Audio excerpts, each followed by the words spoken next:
Campaign claimed just a few days ago about the status of this race, talking about their powerful ground game, this Clinton coalition they built up all around the country. And then this news broke and you saw this deflated sense about them, this roller coaster of emotions and projections. But it really has been a campaign of emails, and trustworthiness and likability, an issue that she has not been able to get past. Okay.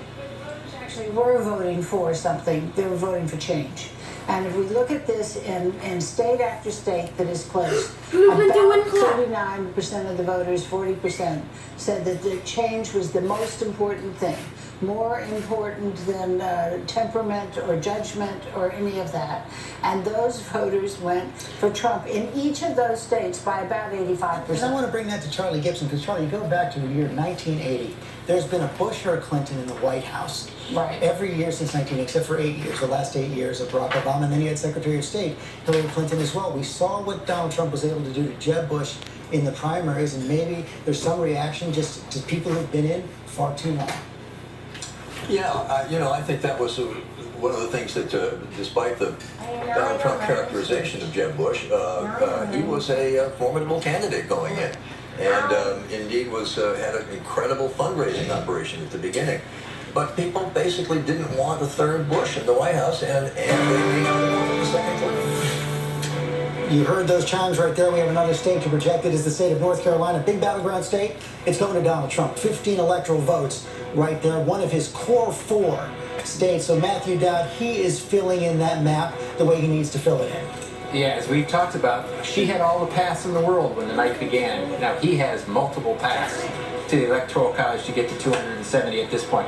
She, at this point, I wouldn't say has to run the table, but she has to come close to winning all the big prizes out there. Yeah, she has to win the state of Nevada that is still out there. She has to win the state of Minnesota that is still out there. She has to win the state of Wisconsin, the state of Michigan, the state of Pennsylvania, and the state of New Hampshire. Yeah, she's got to now run the table. And we've been talking for weeks. Republicans privately have been saying this is a very narrow path for Donald Trump. But now suddenly here, tonight, we see a narrow path for Hillary Clinton. And can I just point out one key number that's coming in, and this is emerging as the storyline of the night out of the national exit polls. Trump's margin among non-college voters is the highest going back, 30 years. Look at this.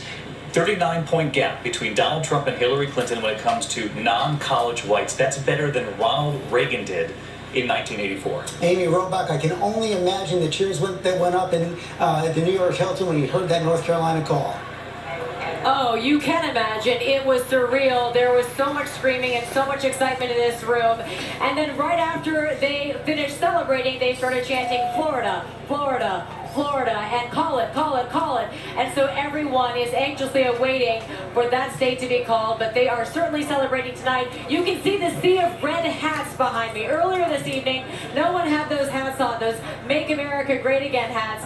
You can see behind me, everyone is proudly wearing them right now and very excited to be here and waiting for Trump to show up later this evening. Robin Roberts at the Javits Center. Yes, I am here at the Javits Center. We are up on the big screen right now, and it is...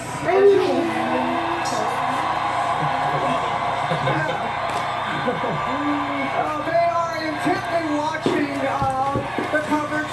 It keeps switching from network to network, and they're watching very closely. They're doing their best to stay upbeat, and they are...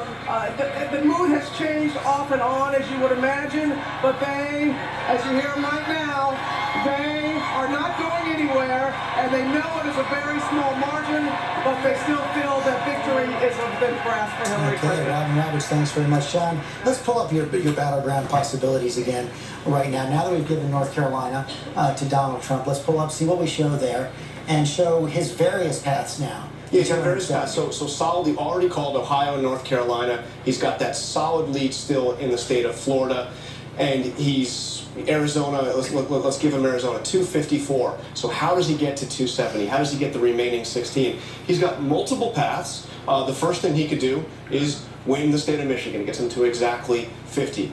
If he doesn't do Michigan, he could take Iowa, a place that he has led all along, although now it looks tight in the vote that's come in so far. Win Iowa and Wisconsin, where he is leading now, that also gets him to exactly 270. And he could also win the state of Pennsylvania. If he gets Pennsylvania, even if he doesn't get Wisconsin.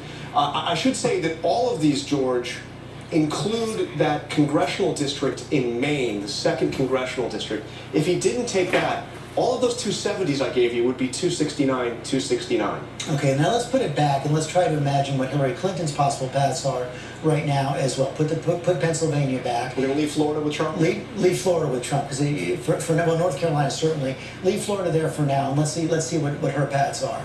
Well, the most likely would be to obviously take Pennsylvania. She's still leading there, and win Michigan, and then keep Wisconsin.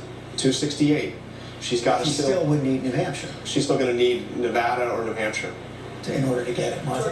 Whatever we're looking at tonight, whoever wins, the closer this is.